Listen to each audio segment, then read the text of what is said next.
monde! Alors je vous retrouve aujourd'hui pour une nouvelle vidéo et cette fois-ci ça va être un point lecture. Donc les points lecture sont assez rares sur ma chaîne, je le sais. Dites-moi du coup en commentaire si vous préférez que je continue les points lecture ou que je fasse des chroniques individuelles, sachant que du coup en point lecture j'essaie de les faire assez brefs pour que ça dure pas très longtemps. Du coup dans ce point lecture je vais vous présenter 3 livres dont celui-ci, donc c'est L'Envers des Contes, le tome 1, La sœur Passilède de Cendrillon, écrit par J.F. et Zimbra et publié chez Ken Éditions. Ensuite je vous parlerai d'Harry Potter le tome 4, donc Harry Potter et la Coupe de Feu, écrit par J.K. Rowling et publié ici chez Gallimard Jeunesse. Et enfin je vous parlerai d'un roman plutôt pour les enfants et adolescents, donc il s'appelle Qui m'aime me suivre, c'est le tome 1 de la série Ma vie en vlog, donc c'est écrit par Emma Moss et c'est publié chez les éditions Slalom. Du coup je commence par vous parler de cette petite bande dessinée, donc c'est une BD que j'ai vraiment adorée. Donc peut-être que si vous n'aviez pas vu mes vidéos précédentes, vous ne savez pas qu'en fait c'est la version BD d'une série qui existe déjà en roman. Chaque BD reprend chaque histoire de la série L'Envers des Contes. Là, comme vous l'aurez compris avec le titre, en fait on parle d'une des sœurs de Cendrillon et de plus particulièrement Javotte. Donc L'Envers des Contes, comme son nom l'indique, revisite les contes de manière totalement inversée. Les méchants deviennent les gentils deviennent les méchants, donc c'est pas valable pour tous les personnages du livre. La preuve ici, par exemple, Cendrillon reste gentille, mais par exemple Javotte, qui est l'une des méchantes sœurs de Cendrillon, devient gentille, enfin en tout cas devient l'héroïne de sa propre histoire. Et puis nous avons Réponse et je ne sais plus quelle autre princesse qui, elles par contre, deviennent de vraies pain-bêches. Voilà. Donc en fait, on inverse les rôles, c'est plutôt rigolo, et ça permet de mettre en avant des personnages de second plan qui sont soit oubliés ou soit détestés. Et moi du coup j'ai beaucoup aimé cette BD tout simplement parce qu'il y a une vraie intrigue dans ce tome et ça c'est génial. C'est ce qui est vraiment typique à la série, c'est qu'on se dit oui c'est des histoires qui sont pour les enfants dès 8 ans, donc bon ça va être tout mignon, tout frais, et voilà, comme un peu un conte Disney. On a vraiment une intrigue présente dans chaque tome avec vraiment du suspense et jusqu'au bout en fait on se demande comment ça va se terminer. Du coup moi pour les romans j'ai que le tome 5. Et je ne connaissais pas du coup le tome 1, j'ai été très contente de le découvrir en bande dessinée. Et franchement, en comparant les deux formats, je me rends compte que je préfère largement la bande dessinée au petit roman jeunesse. Tout simplement parce que les illustrations sont absolument divines.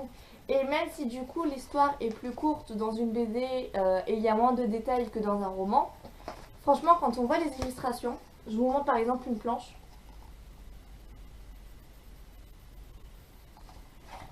Quand on voit ces illustrations, on se dit qu'il n'y a pas besoin de 10 millions de mots.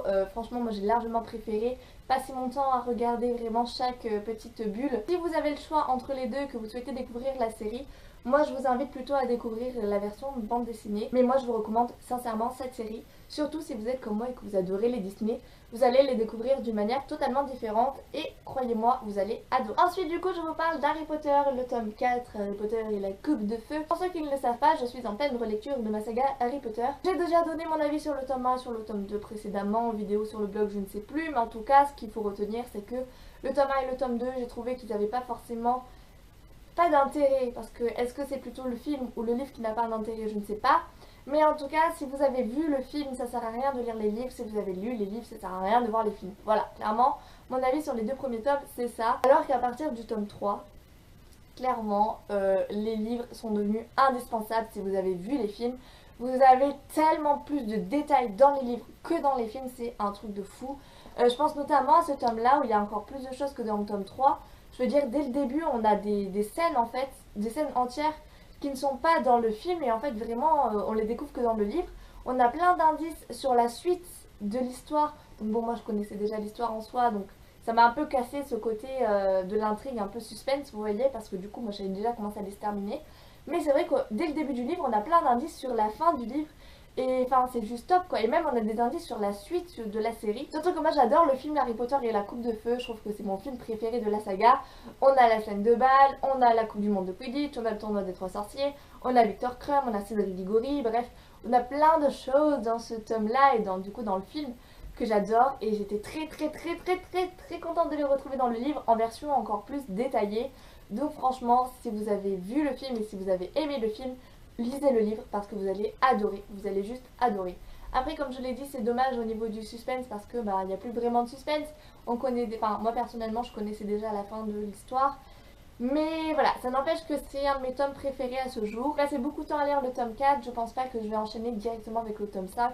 Je vais me laisser peut-être un petit mois de répit quand même parce que 640 pages d'un coup, je peux vous dire que on a quand même envie de faire une petite pause, même si on aime beaucoup notre cher Harry, n'est-ce pas? Mais voilà, franchement, si vous n'avez pas lu les Harry Potter, qu'est-ce que vous attendez? En tout cas, commencez. Si jamais vous avez peur de voir trop de répétitions par rapport au film, on vous recommande de commencer par le tome 3 et pas le tome 1 et le tome 2. Vous perdrez pas grand chose de ne pas avoir lu le livre si vous avez vu le film. Voilà. Du coup, le dernier livre que je vous présente, c'est Ma vie en vlog, le tome 1. Donc, Qui m'aime me suivre, écrit par Emma Moss et publié chez les éditions Slalom. Du coup, de quoi ça parle? Eh bien, ça parle d'une jeune fille, Lucie, qui est collégienne et qui déménage loin de sa meilleure amie, et du coup elle arrive dans un nouveau collège.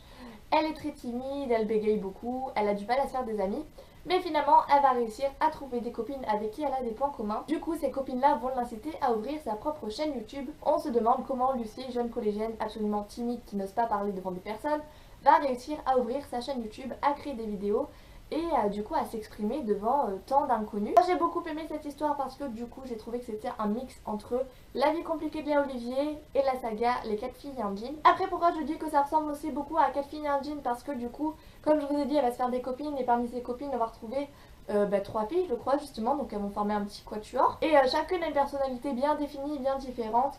Et voilà, elles vont toutes s'immiscer un petit peu dans les vidéos de Lucie. La chaîne YouTube qui à la base appartenait à Lucie va un petit peu devenir la chaîne YouTube de tout le monde. Mais bon, ça après vous le découvrez tout au long du livre.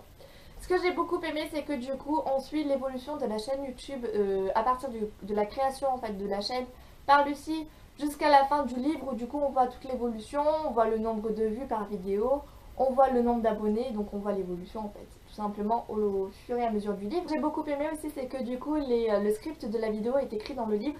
En fait, on lit tout simplement la vidéo, ce qui s'y passe.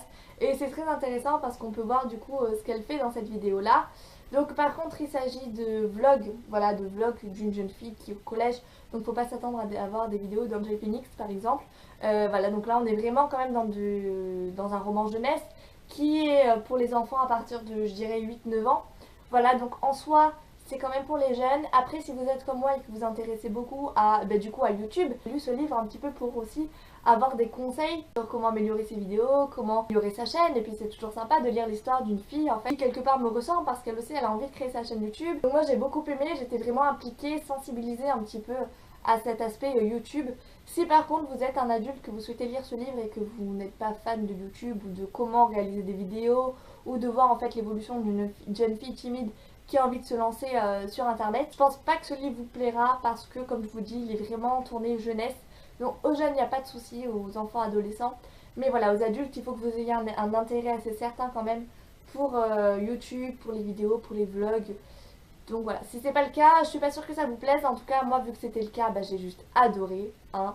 Et ce qui est vraiment sympa, c'est que on a 2 petits bonus. C'est qu'on a le top 10 en fait des conseils pour créer tes propres vidéos sur YouTube. Ce sont des conseils vraiment intéressants qui peuvent être utiles à tout le monde. Et puis vous avez un extrait du tome 2, donc le début du prochain tome. Et ça, j'adore, parce que du coup, le tome 2 promet vraiment d'être encore meilleur que le tome 1. En fait, j'avais vraiment l'impression que le tome 1 mettait en place le décor et le tome 2 va tout simplement creuser un peu plus en profondeur tous les thèmes abordés dans le tome 1. Donc je peux vraiment que vous recommander ce livre. Voilà, du coup c'est tout ce que j'avais à vous dire dans ce petit point lecture. Comme je vous le disais en début de vidéo, n'hésitez pas à me dire en commentaire si vous souhaitez que je fasse plus de points lecture comme ça. Et du coup je vous remercie d'avoir regardé cette vidéo et je vous dis à très vite pour une toute prochaine. Au revoir.